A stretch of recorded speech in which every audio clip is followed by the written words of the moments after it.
County Board of Construction Appeals, June 26th. If we can all rise, Mr. Vice Chair, if you'll lead us in a prayer. Lord, we just thank you for tonight, this afternoon and tonight. We thank you for what you've done for us. We pray that we would comprehend and understand what's being said to us so that we can be ready in case we have something we need to decide on. So we thank you for everybody here. Bless them. Keep us safe in Jesus' name. Amen. Amen. Mr. Lynch, you'll lead us in the pledge. Sure. I pledge allegiance to the flag of the United States of America and to the republic for which it stands, one nation, under God, indivisible, with liberty and justice for all.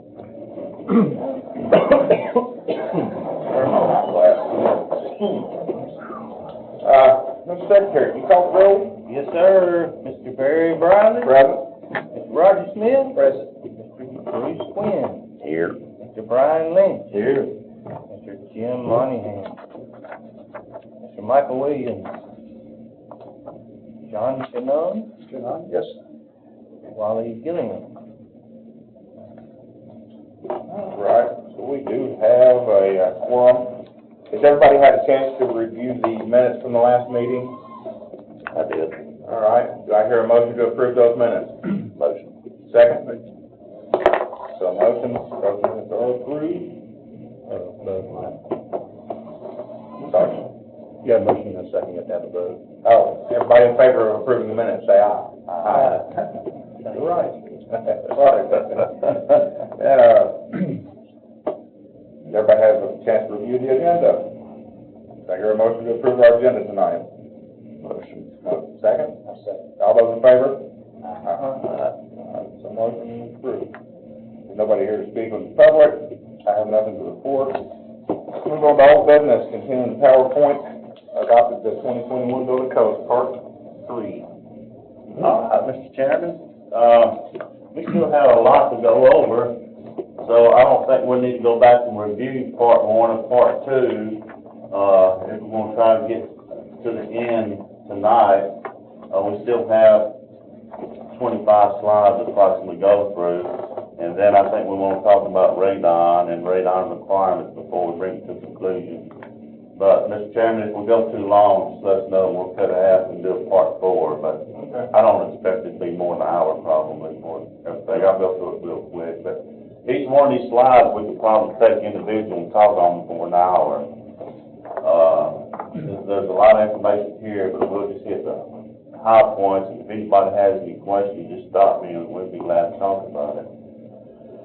So we ended last meeting on slide number 35. We'll start off on slide number 36, and where it says in parentheses IRC, that we're talking about the International Residential Code. And where it says P2801.6, the P is abbreviated for plumbing. So this is plumbing residential. In the original text, it states where a storage tank type water heater or hot water storage tank is installed in a location where water leakage from the tank will cause damage, the tank shall be installed in a pan constructed of one of these following. And that's galvanized, and plastic, certain thickness, or other approved material. When it says approved anywhere in the code, that means it's approved by the building official. And you'll see that throughout all the codes. A plastic plan beneath a gas-fired water heater shall be constructed of this material, according to the American Standard of Testing Materials out of the United Laboratories. The change we made on this should be the next slide, and it's been a long time since I've visited this, but there it is. We amended it by stating that no pan is required where water heaters are installed in a crawl space or in a basement without living space. Water heater with leak valve piping shall terminate 60 inches above floor crawl space. We just put that in there for clarification mostly, that in our opinion, and if it's in a crawl space or if it's in a basement and it's no living space, just a basement, raw basement, then it's not really required. Well, the piping has got to terminate in a place where it's visible to the occupants, whether that's outside the foundation wall or not. And it's supposed to terminate no more than 4 inches above the ground because of the steam. So that would- That's exactly right, yeah. It's got to be, terminated in a conspicuous place, which means you can view it and keep an eye on it in case there was some kind of, in case it stopped up, then you would have a hot water explosion in your tank. I know we're in a hurry to get through, but my question, is a garage considered living space with that, or non-living space with, you said basement, but was it just a? Were identified garage as a non-living space, is that correct there? Yeah. Okay, so, okay. The only thing for me on that code thing is it's very vague when it comes to where additional damage may occur. They don't say what additional damage is. Now, to me, if it's going to damage the flooring, if it's going to damage the base mold, the shoe molding, the drywall, that's additional damage. But I've seen them where, oh, well, it's concrete floor, it doesn't need one. But you're still going to damage the surrounding construction materials if that thing leaks. So it doesn't clarify that for me. I'm just like, Yeah, the codes are minimum standards, and anybody that builds a house can really build far above the minimum standards of the code, and it's solid. And they just leave it up to the interpretation of the local building inspector. Right. Okay? The next one, thermal expansion tanks. Thermal expansion controls. States in the original, a means for controlling increased pressure caused by thermal expansion shall be installed where required in accordance to the plumbing section. This, the plumbing section 2903.4.2. The change was amended that says tanks commonly referred to as hot water tanks, expansion tanks. Let me start over. It says tanks commonly referred to as hot water expansion tanks shall be installed on all hot water tanks. Y'all seen these, I don't know if you recognize them, I know Bruce has, and some of y'all have. It's usually a gallon metal tank on top of your hot water tank, and it's called an expansion tank. And if there's a stop up, like you just mentioned, and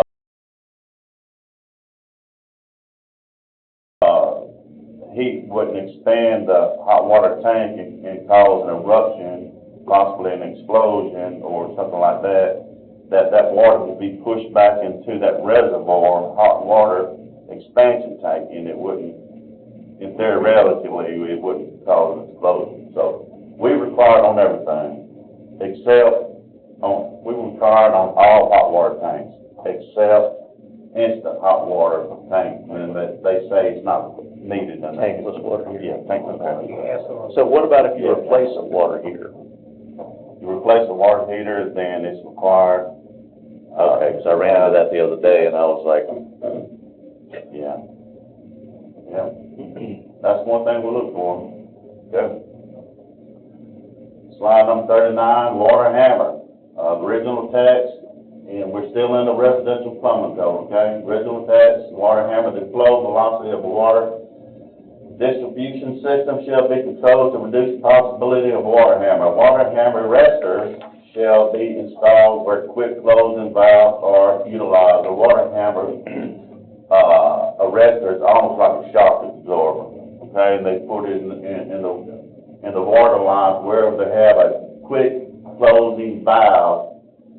Because if you ever turned on a washing machine, something and it jars like this, okay, that's what they're talking about. And they're saying that they're required, the water hammer's required on quick closing valves. And we clarified a little bit that in the change, we basically said water hammer arresters shall be installed on all washing machines, dishwashers, and standalone ice makers, because that's the three primary things that cause a water hammer.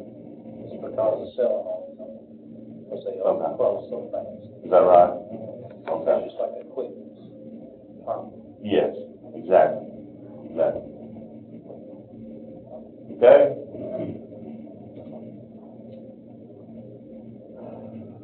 Service valve original text, and this is a turnoff valve for your potable water. The code requires a turnoff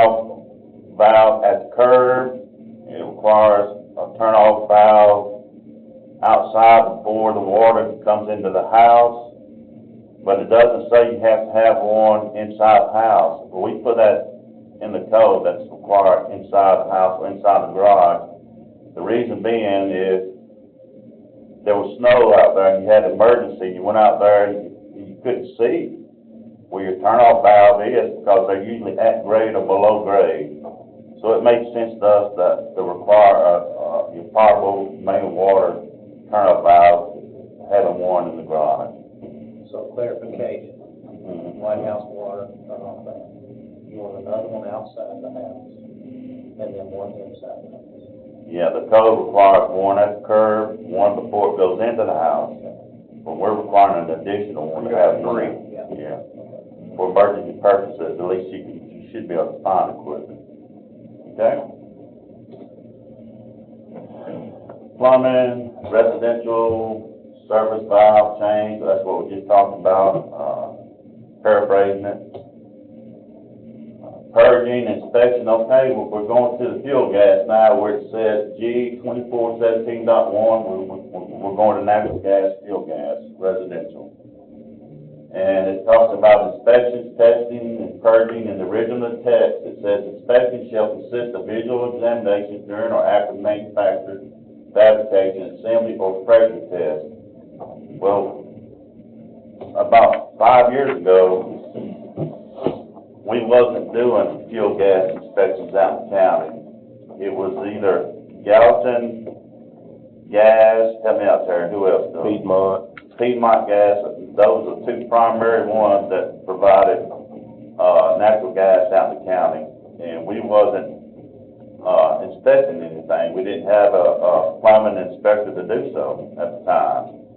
But, eventually we did get a plumbing inspector, and he's doing them now in the Gallatin region, which is about half of Sumner County out, they service. And, what we did is, Gallatin's Building and Code Department used to do it, but they didn't want to do it anymore for whatever reason, I don't know. And they said from now on, Sumner County Code is going to. One more thing. We do get the permits, though. We get the permits for the gas. So that is Gallatin too then, so you're doing the city as well? No, just outside the rules. Just the Sumner. And, yeah, Gallatin Gallatin. supplies the fuel gas, but it's out in the county. One that LP. Yes. And we do get the permits for that, though. So this is a big change for us without any, it was kind of just put on us and. Well, I got a wonder, I mean, is there any compensation to county workers being thrown from budget? I mean, because that's a budgeting issue, if you ask me. Well, we tried a little bit, but we absorbed it and, adapted. But we do a lot of fuel gas out in the county. It was one plumbing inspector. But, anyway, the change that we made is what you see on the PowerPoint right now is gas. Okay, this is what they wanted. The type of inspections, the rough fuel gas inspection, the gas meter release inspection, the final inspection, because that's who we, inspect for, is Gallatin. So we changed from the original right here, that inspection shall consist of visual examinations during or after and we adopted what Gallatin Gas says we need to be doing. That's pretty much what we do on all fuel gas, you know, whether it's gallon, not any. Pressure, you don't know about pressure most of the time. Yeah.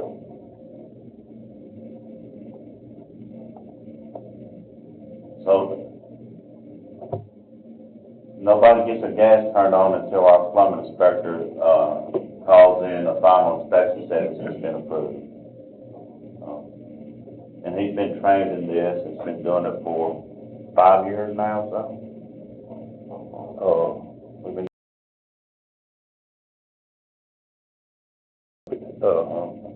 16. Okay, well, a long time. Yeah. 8 years. Not specifically for Gallatin, but we've been doing the plumbing and mechanical. Oh, yeah, but I'm talking about fuel gas. Yeah, for about 5 years. The one in Hendersonville last week.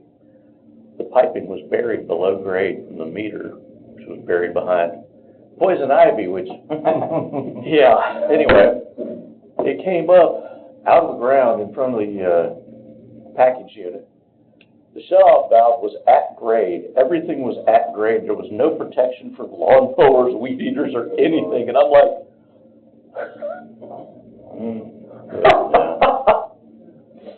oh, I can think of somebody get out there and steal weed eater things and nick that thing. Was it black light or copper? It was iron. All right, moving on. We're still in gas, residential gas.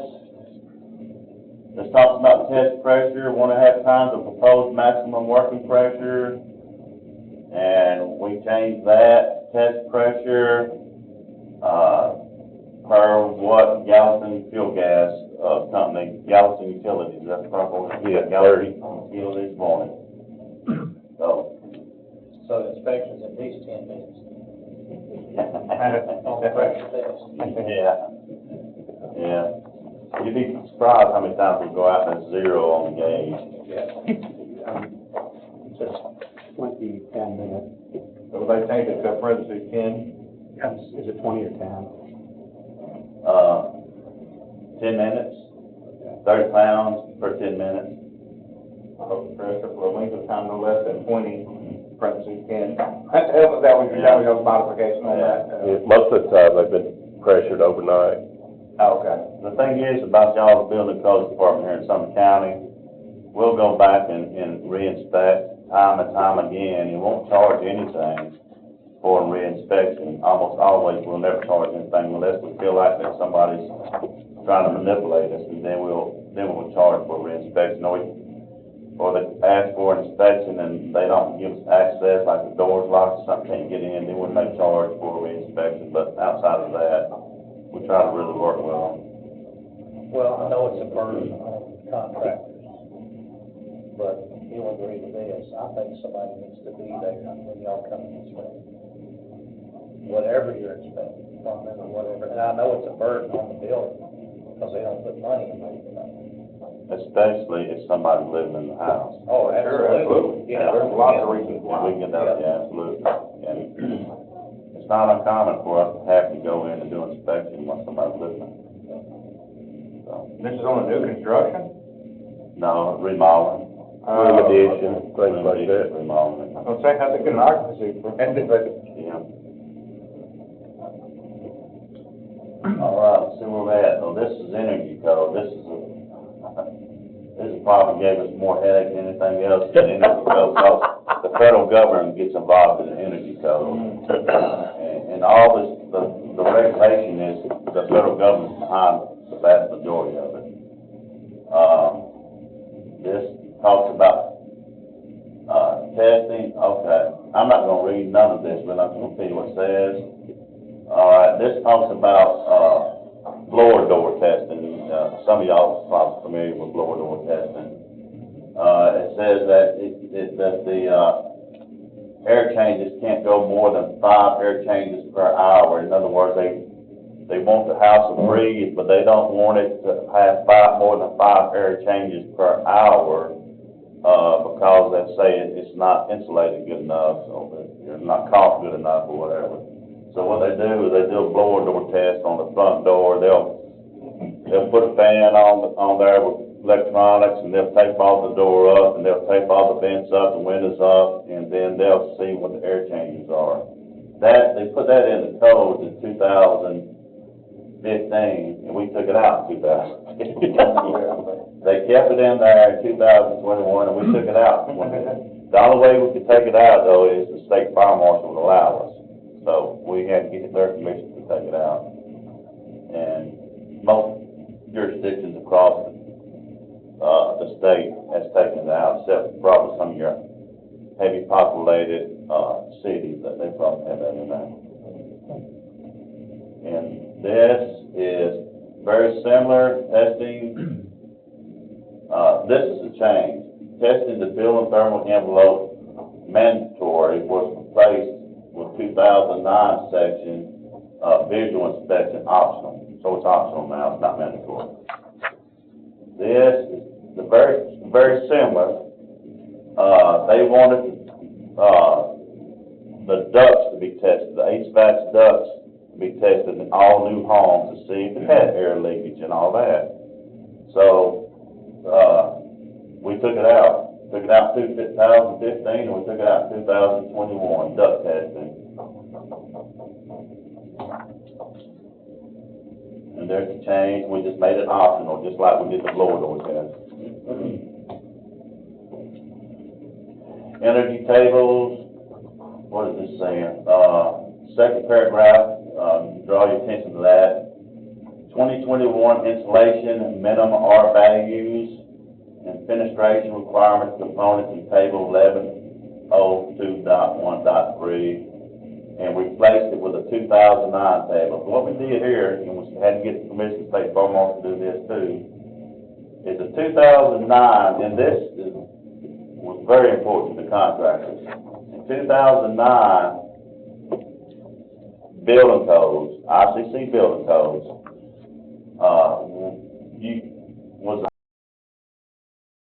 that you could build a house out of 2x4 walls and able to insulate it with R, help me out there, 13. R13.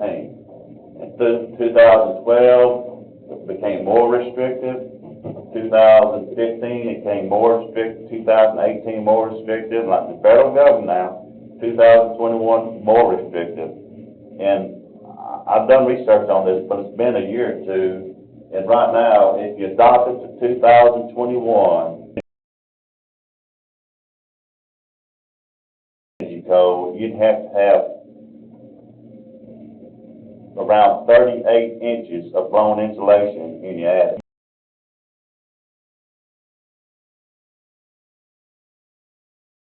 You would never be able to plywood and store anything up there because the R value becomes so restricted. Your walls would become, from the 2009 R values in your walls, which you could build 2x4s, you'd have to start building with 2x10s in 2021. If you use the same method. Yeah. But they want affordable housing. Kinda don't match. Don't add up. Affordable's a relative term. No doubt about it. Now, they do make an option like, well, if you can achieve this R value that we're telling you has to be achieved in 2021, you could put maybe 2x8 walls with insulation, but wrap it with a continuous insulation wrap all the way around the house, and therefore both of them in combination you will be able to achieve it. But realistically, it's unrealistic. Is that just based on bath insulation, or is that on the? Both, what they give you an R value, but as far as the thickness of the walls, that was bad insulation. In the walls, but in the ceiling, it was blown insulation. 30 something, I think it was 38. I could be off just with The foam's a lot better, right? It's foam. It is, Yeah. but you still, I don't think you would achieve the R value with a 2x4 wall, even with foam. So the contractors, they was beside themselves when they was told they was gonna have to build 2x8, 2x10 walls because they had to be that wide to be able to get the insulation in to satisfy the code. Electrical, taken out, because we don't do electrical, the state does electrical. Basically just says that, state does it. This, is the International Fire Code. We took 2 chapters out of it, I think, maybe 3, but I believe 2 chapters on firework tents. And we were gonna, whenever the county pulled back the planning regions. Y'all remember that? 5, 6 years ago? The cities had jurisdiction in planning regions and the county took it back. Well, we had fireworks tents in the planning region, but we didn't have anything to do with it because it was a city jurisdiction at the time. But when the county pulled back the planning regions, all of a sudden it became our responsibility, and here you go, have 4, 5, 6 firework tents in the planning regions, all of a sudden it's in our jurisdiction. So that's why we recommended adopting Chapter 31 and Chapter 56 out of the International Fire Code. We didn't want to adopt the whole fire code because we don't have a fire marshal in Sumner County, a fire inspector. We just wanted the part that gave us the authority to inspect tents. So that's what we did. It was pulled out. County commissioners didn't want us to get involved in it apparently. But the good thing about it is that the state does come in and inspect these to a certain point. So they are covered. But we, as far as the local jurisdiction, we don't have anything to do with it. Questions on this? Is it a legal issue or?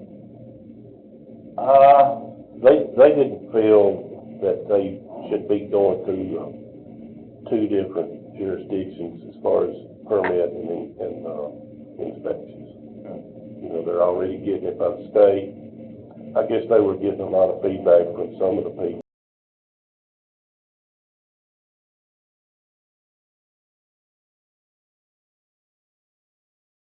But it was looking like that they would be getting two rounds of inspection instead of one, and there could be conflict.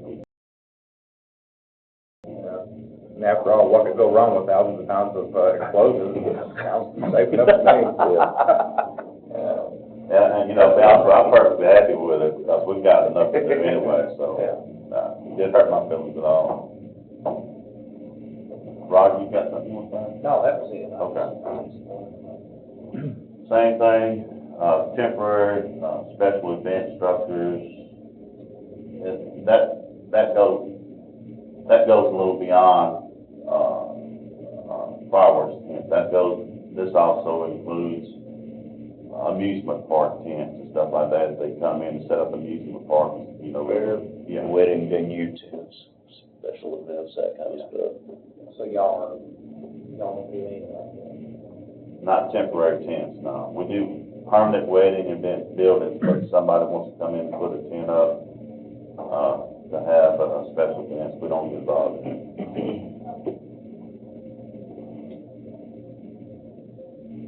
Same thing, continual legal tax, fire code change, international existing building codes. Okay, in 2015, when we adopted the family of codes that we adopted, we didn't adopt the existing building code, but in 2021 we did, and so the building codes that we adopted in 2015 don't really address existing buildings and remodeling and stuff like that. It's all basically new construction.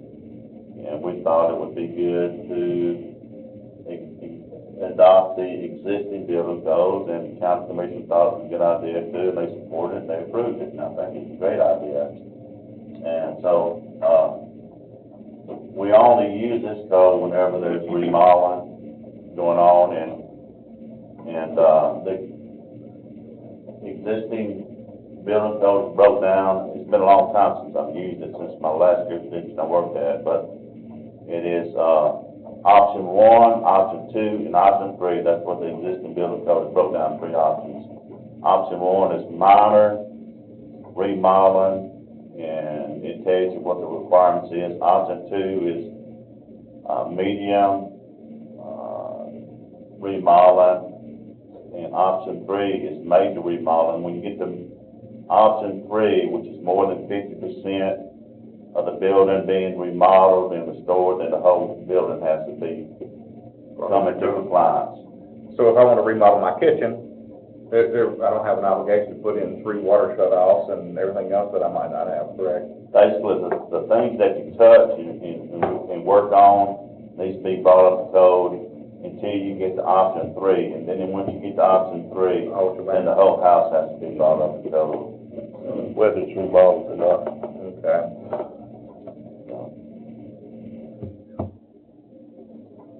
All right, let's see, we're almost to slide 60, International Energy Conservation Code. Okay. It seems like we dealt with energy earlier, and we did, but that was residential. This is commercial. Okay, so the Commercial 21 International Commercial Code was adopted in its entirety with no amendments, no deletions, no appendices. International Swimming Pool and Spa Code. We adopted the International Swimming Pool and Spa Code, but we took out spas. We deleted that section, that spas do not need permits, and spas do not need inspections. If you put in a spa, it's gotta be put in to code compliance, but we don't permit them, and we don't inspect them. Like I said earlier, we've got one plumbing inspector. He's already doing all the plumbing for the entire county, and he's doing the fuel gas. That was dumped on him, so, I mean, we had to draw the line somewhere, so we don't inspect that. We don't inspect swimming pool plumbing either. We inspect swimming pools, as far as the setbacks, life safety, the fence, the guards, the handrails, and all that, and the lawns, but we don't inspect the plumbing in the pools. I think that's getting ready to change. I think county commission is going to help us out on that. I hope so. But Terry, you got any thoughts on this? The only thing about the plumbing inspection on a pool, they have to specify when they turn in for the permit what kind of pool it is, vinyl, fiberglass, or gunite. If it's a gunite pool, we have them put out, and we go out there and check before they start shooting the gunite. And you've got several air gauges on a swimming pool, and they've all got to be holding air before they can shoot the gunite. We'll likely start doing something like that for all in-ground pools.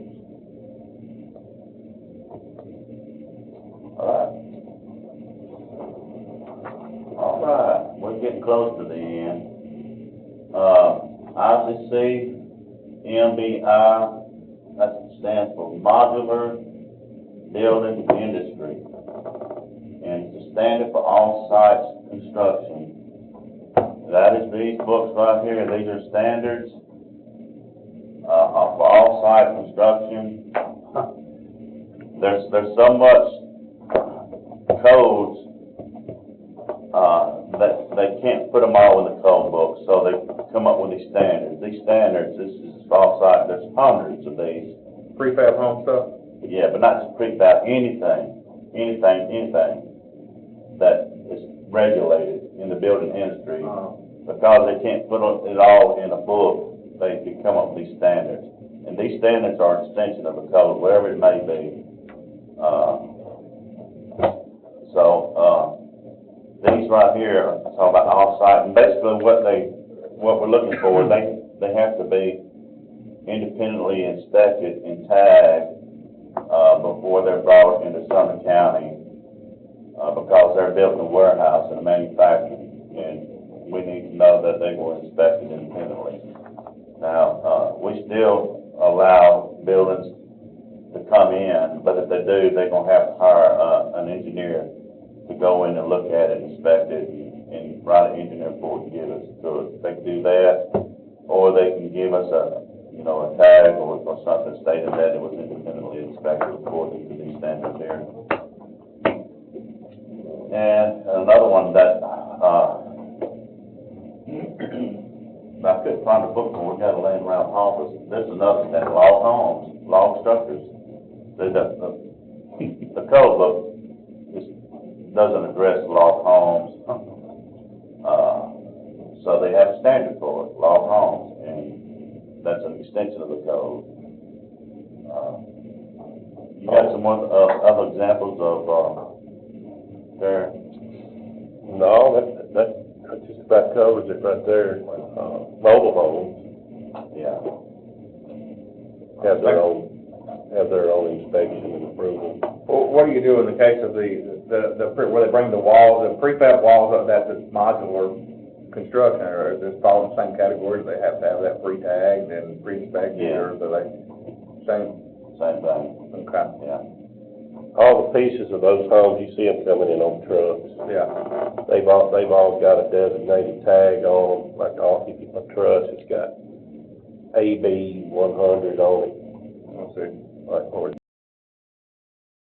And that's if we go in and look at these houses as they're being built or put together, and there's damage to one of those trusses or mold, looks like it's been out in the weather, we can use a lot of that information that's on the trusses to make them fix it.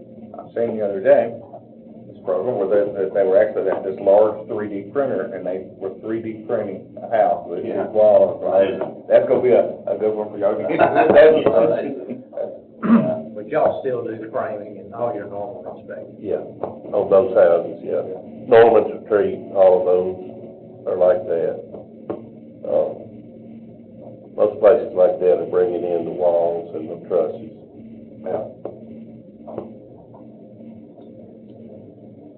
Part two, this is, I think, where Terry follows up. Terry? I think so. Let's see what it says.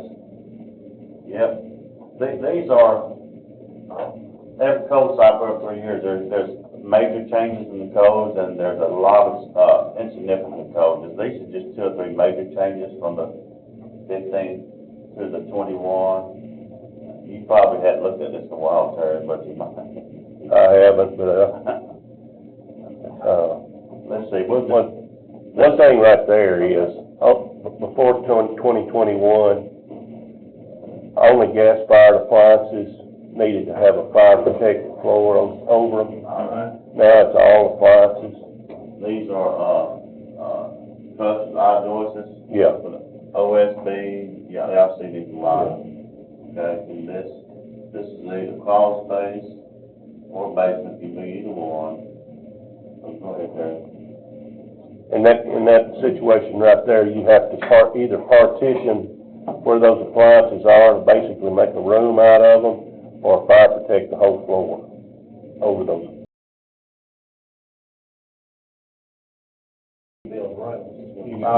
You basically build a room for the appliances. I see, and fireproof that room. Yeah, because the eye joists are they don't have a good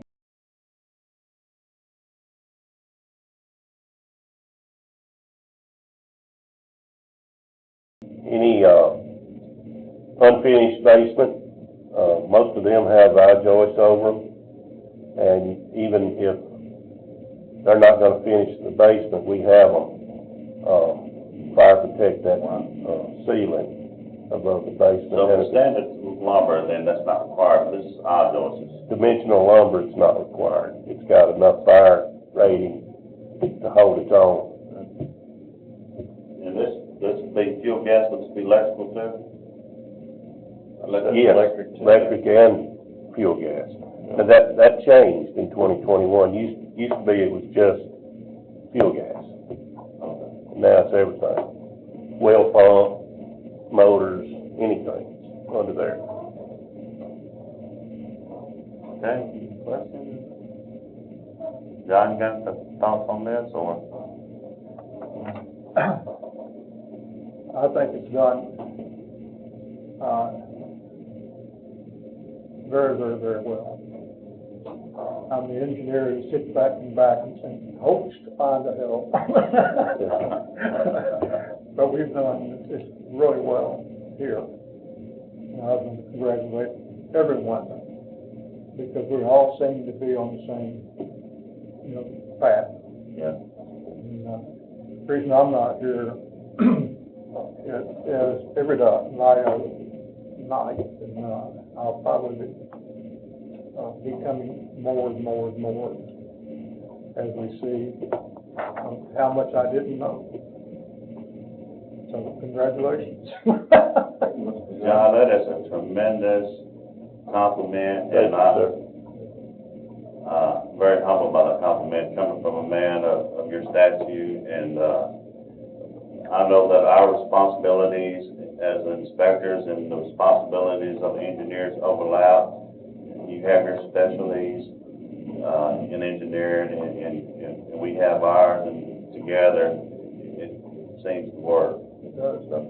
I spent 18 years with TVA and out of the box. Remember the energy saving groups, and they were all, I forget what they used to call them, solar. So I've gone through all of them, and this, what you got here is a tremendous thing that everyone should have. Feedback is great. I didn't hear anyone trying to trash anybody else. Saying, or someone saying, I did it. Well, good. Why don't you bring it in here and show us how to do it, because we're here to learn, not to be a policeman. I'm sure that your group says, hey, you'd much rather help someone than punish someone. Absolutely. I think whoever selected this committee done a fabulous job.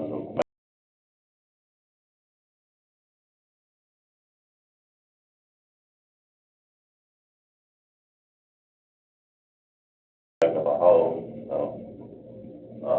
Well, it's getting slick. Thank you very much. Terry, there's another one. Okay. This is talking about the minimum requirements for the footings for decks. Basically, our frost line, we've got a pretty forgiving frost line here in Sumner County, but the footings for decks have to be at least a frost line of 12 inches and a 16 by 16 hole horizontally for a 6-inch post. And that's quite a hole for a post, but again, our frost line, 12 inches is not very good. No, I spent a few years in Illinois, and it was 32 inches. And if you don't get at least 32 inches below, it spit it right out when it's frost hard freeze, it spit it right out of the ground. Another thing that I might bring up while we're on this topic is monolithic slabs.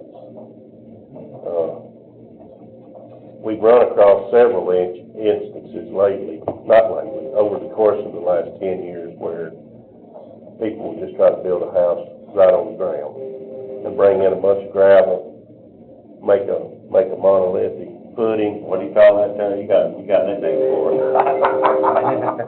I don't I call them Macon County slabs. But we require 12 inches below undisturbed soil, even for those. The house is gonna move if you do that. You form it up and just pour concrete right on the ground. Code book plainly states that, but we're just now getting to the point where we're not getting some pushback for that, and we're over it pretty much now, because every now and then I'll pull in and there it is. You got a bunch of boards on top of the ground and about 5 truckloads of gravel in the middle of it. Yeah. Had been the grass the other day. Boards, they didn't even remove the grass on the last one I saw. They didn't prep the soil, they didn't do anything. This guy just poured concrete over everything. There was a gap big enough to stick my arm through between the grade and the slab. And I'm sitting there looking at it, it's cracking every which way from Sunday. It's going to. But while I was on that topic, I thought I'd bring that up too, because it wasn't in our presentation, but that's something we're enforcing now on monolithic slabs. Well, while we're on the subject of decks, what about landings? Because I'm running into a lot of landings, and if you read what, we're not code inspectors, I can't use that C word, Yeah. but I know what it says, and You talking about, it's supposed to be a measurable grade, and they're just not. It's one thing I learned, inspecting decks is you can get 15 different opinions from 12 different people. It's crazy because some of the things I'm seeing now, even on new constructions or stuff that hasn't been approved or allowed since 2015, and I'm going, who is doing this? Because it's frustrating for me, because then the builder comes back to me and says, oh, you're just nitpicking. I'm like, no, I know what the requirements are, and just doesn't meet them. So, I think we touched a little bit on that in part one when we talked about, cable guards, cables running horizontals on deck. Oh, yeah. We made a change on that too, Yeah. because they get real slack, and kids could put their head to it, get trapped, so we require turn buckles on cable guards, and also it has insulation, so. or made of a material that won't. yeah. I still can't believe they took that ladder hazard thing out of the requirements, because any time we're seeing horizontal Yes. posts, that's a ladder, they gonna crawl. That is a change, we need to change next couple of time with Dr. Yeah. Doug, we need to change that. We almost did it this time. All of our decks too, say you're adding a deck to a home, it's gotta be a freestanding deck even on the side of the house. They're not gonna go into band joists with tap cons and lag bolts, things like that. It needs to hold its own. Install those wrong too, so, I mean, I had one just recently where they installed it right over the vinyl siding. They never cut the siding back, they never put it on the ledger. Lag bolts all in a line, the thing was already pulling away from the structure, and the ledger was split, and I'm going, there's a reason why the requirements are the way they are. And they might have not have pulled a permit.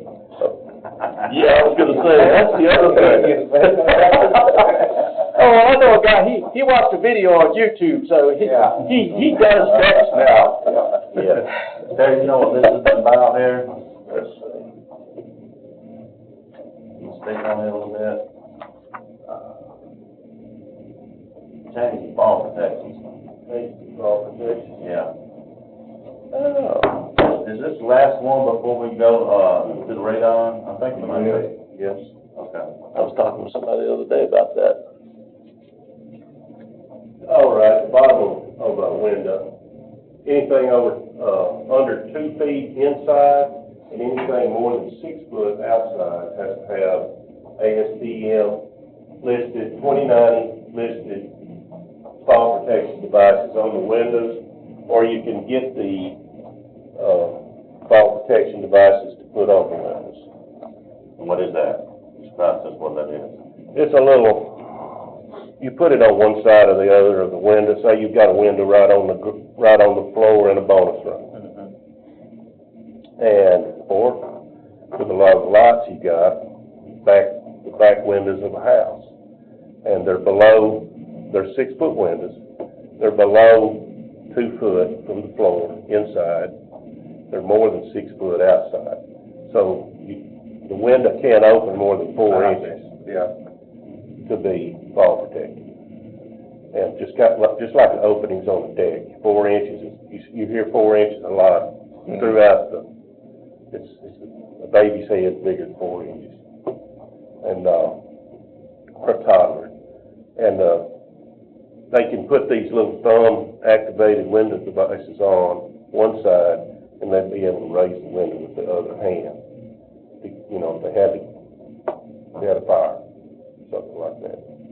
You still need egress, but you need fall protection both. And that's the way you can achieve both. Yeah, you'll see them on those new windows now. They got those little, levers on them where they'll open and stop. I'm really surprised that that's not a feature on all these high dollar. Right? You know, It would just take out a whole lot of headache. Well, to get casement window and There's there's something there, just like, yeah. Another thing we look at is tipping devices on kitchen stoves. Uh-huh. It's not in the code, but the code says that the appliances shall be installed according to manufacturer's installation instructions. Yeah. So that's an extension of the code. So, the installation instructions will say it needs a tipping device. So what they do is a little metal bracket goes on the floor. When you slide the kitchen stove in, the ledge goes underneath it where it can't tip over. And the reason for that, a lot of times the codes are reactive. They write a code because several people got hurt and they want to know how to fix it. Well, you know, Mama may be up there cooking spaghetti on the stove and she may go off distracted and the little car will come in and they'll open the door and sit on it. The stove comes over on them. Well, that's the reason that these installation instructions are speaking of the code and things like that. So I got a great illustration I use in our reports for that, yeah. It shows a kid climbing on the other door and the flaming pan coming over on it. I think I've seen that, Bruce, in there. we look at that on every house. Yeah. You know, New construction homes, is that right? Yeah. All right, that's the end of, yes, sir, that's it. now we're going to move on to number 10 on our agenda, discussion on radon requirement. And Marshall, you gonna start this and then pass it over to Bruce? Yes, sir. All right. Sure will. Let me find where I got it. All right, I put something together that's got page 1A, then page 1B, then it goes all the way to 6 or 7 pages highlighted in red. I asked Bruce to talk a little bit about radon, because he sees this stuff all the time as a home inspector. That's just my email correspondence with him on page 1A. All right, when you go to 1B, this is out of the appendix, and there's several appendixes in every code book. It's always found in the back. Appendixes are not enforceable unless they're independently adopted by the local jurisdiction. We don't have any appendixes that adopted it. But if we wanted to, we can adopt an appendix. So it's there for us to adopt if we so choose. And Appendix 8F is radon control methods. And you look and see where it says Pennsylvania, Rhode Island, Carolina, all the way get to Tennessee. I got it highlighted in yellow. Just let me know when everybody gets there. It's going to look like this. Okay. There, you just think got yellow on all that. We got 2 documents on radon.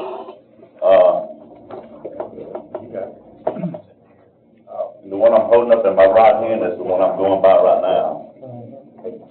Okay. Roger, yours not colored. I got it. Okay. Colored?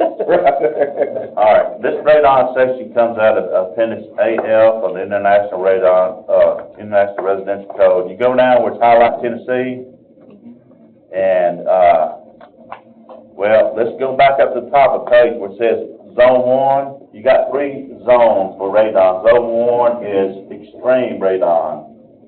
Zone 2 is moderate radon, and Zone 3 is insignificant radon. There's a lot of radon apparently in Tennessee. All the counties around us is classified as Zone 1. I don't know why Sumner County's not. That's more right, well, county. Yeah, apparently so. But you got Davidson County, Rutherford, Smith, Trousdale, Williamson, Wilson, all them counties are Zone 1, extreme radon. But you'll find Sumner County in Zone 2 is moderate. And so we don't enforce radon. I guess if we was classified as Zone 1, we probably would have adopted it. But outside of that, Bruce sent some illustrated pictures, and this is the kind of stuff he goes across probably every day. And Bruce, I want to pass on you and let you talk about this now. Okay, well, we're seeing a lot of this now, especially with new builds. They're installing sub-slab radon mitigation systems, or they're putting radon mitigation systems in the crawl space. And again, they're all passive. Active has to have the motor. Passive is just air movement. And it is the wild, wild west when it comes to the actual installation of these things.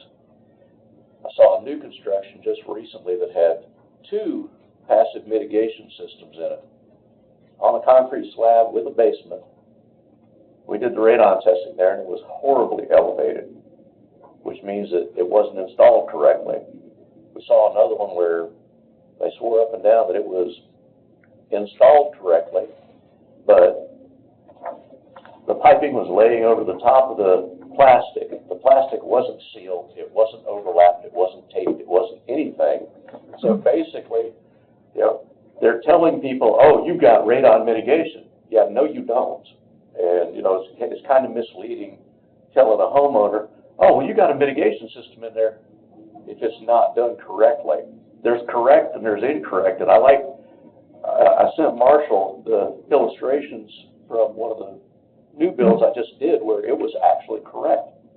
Be still my beating heart. That doesn't happen all the time.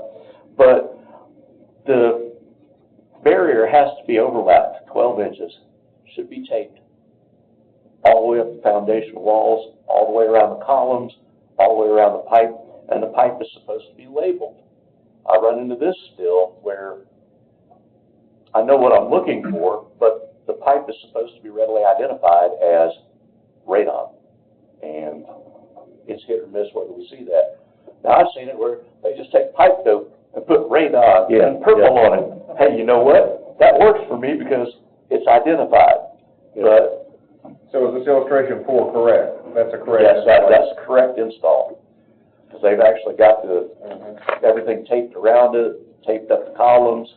I mean, it was a good install. Like I said, a lot of times that doesn't happen.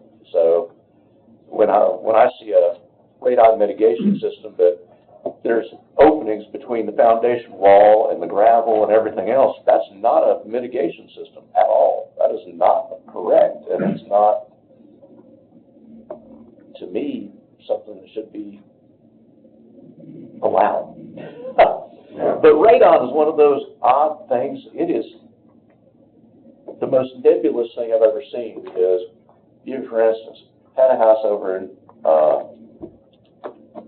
Albion Downs, had it for Airbnb for a while, went to sell it, came back with elevated radon, ended up having to put an active system in, but it was on slab. Went to do an inspection a couple of streets over in the same subdivision, elevated radon. Did one the next street over, it was fine. So even just in one neighborhood, the levels can vary. And there are so many variances because of humidity, temperature. It's all all the environmental impacts are correct. impacting it as well. So It's, when you're reading the elevated radon, how do you know it's elevated? What are you looking at? You looking at numbers? we have, Leaves it in there overnight. we have to run minimum 48 hours. That's run for 48 hours in the structure. Normally it's the living structure. Now, if it's a finished basement, we'll put it in the basement too, because it's where people are going to spend the most amount of time. People say, well, I should put it on the second floor. Well, because people aren't up there all the time. We're down in the living room, they're in the kitchen, they're all in that area, and the radon level is not going to be higher going up. So we'll run it there, and they are calibrated units. I have to send them in for calibration every year, and the lab sends them back, and they are certified. So when I set it in a property, I set it, leave it, post signs on the doors, because people, a lot of times, they don't understand. It's like, it has to have closed house conditions, and what that means is, don't leave the doors and windows standing open. I told somebody that last week, because they were going to be moving, and I'm like, you can open the door and close it, but don't jack the garage door open and leave it open and you'll be Yeah. moving stuff out because that'll throw the numbers off. And so, it's just, we put signs on the doors, maintain closed house conditions. They can run the HVAC, they can live in their house, but. Let me ask you a question, Bruce. As far as them and what they're doing now, you like I said, it's the Wild West. Y'all don't require any radon testing of any kind, and I agree with that, because it varies so much depending on weather. But should a home require a radon mitigation system, would it do them justice to anybody that's gonna install one of those, that it be permitted and inspected to make sure that it's been properly installed and people are not getting voodoo? If they were required in our county, we'd absolutely inspect it. I mean, only in the event, it wouldn't be a prerequisite to building a home, but in the event there's a high radon test and it has to be a mitigation system, because obviously we've got an issue, and he's seen it over and over. Well, my concern is that the builders are saying, oh, you have a radon mitigation people system. don't. Great, well, who was the certified company that installed it? Because, it's supposed to be, NRPP certified people doing this stuff. And, I got the feeling it's Larry, Darryl, and Darryl with, a truck full of drywall and paint going out there and throwing some PVC in. That's what It's good, boss. Brian, you got. So it's like, if they say they've got a radon mitigation system, at the very least, they should have it tested before people take occupancy to certify that. And I know you said that before, Brian. System works. I mean, that'd be part of the deal to close the deal. You're right. And, I mean, for everybody's sake involved in that, when something's been paid, it should be inspected that it's properly installed, in my opinion, if it had to be put in. So I think that would eliminate a lot of that. No. That's all I know about it. I got something else. All right, I got something. All right, look at, illustration number 6 and illustration number 7, the photos that Bruce provided, and tell me what else we're looking at here. Besides radar mitigation. Terry, don't say anything. Okay. That's good. Well, I'm a real estate broker. That's good. All right, you notice on, photo 7, there's no batted insulation between floor joists. Illustrate. And the walls is blown insulation on the cinder block walls interior. Yeah. That tells us that this is a conditioned crawl space.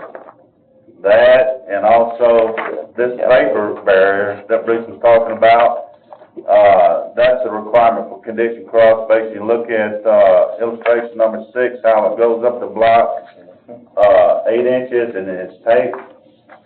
It's serving two purposes. It's serving radon mitigation, also serving as conditioned crawl space. Yep.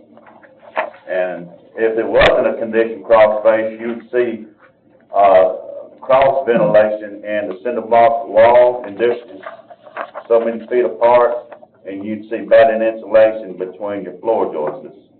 That's the biggest telltale sign on a conditioned crawl space. And there's a lot more to it. We can talk about this for a long time. But that is 2 telltale signs that this is a conditioned crawl space. What do you think, Terry? You see this a lot. This is another example of where they just had to find their way, learning how to do these conditioned crawl spaces. You've got to It was have. a very nice crawl space. You got to have the right amount of air coming in and the right amount of air going out. And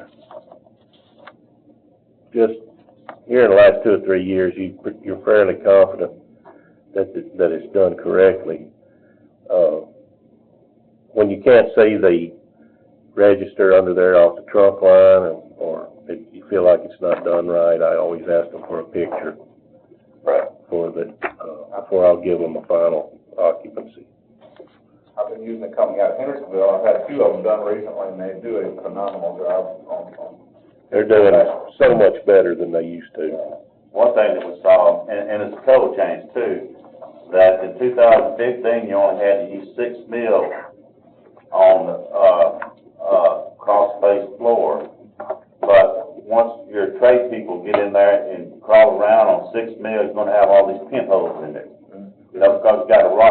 underneath it, and it crawled around and got all these pinholes in it. Well, the sun is gonna soak that up, and that moisture that's supposed to be underneath this vapor barrier, and all of a sudden is on your joist, now called the mold. So they changed it from a 6 mil to a 10 mil in the crawl space, and that's the reason why. Starting in 21. Started 21. That's a good thing. Now, you just keep taking the seams and not pulling everything back and moving stuff out the way, because they gotta do this, that, the others. Yeah. Well, does anybody got anything else to add? Do I hear a motion to adjourn? Motion. Second. All those in favor?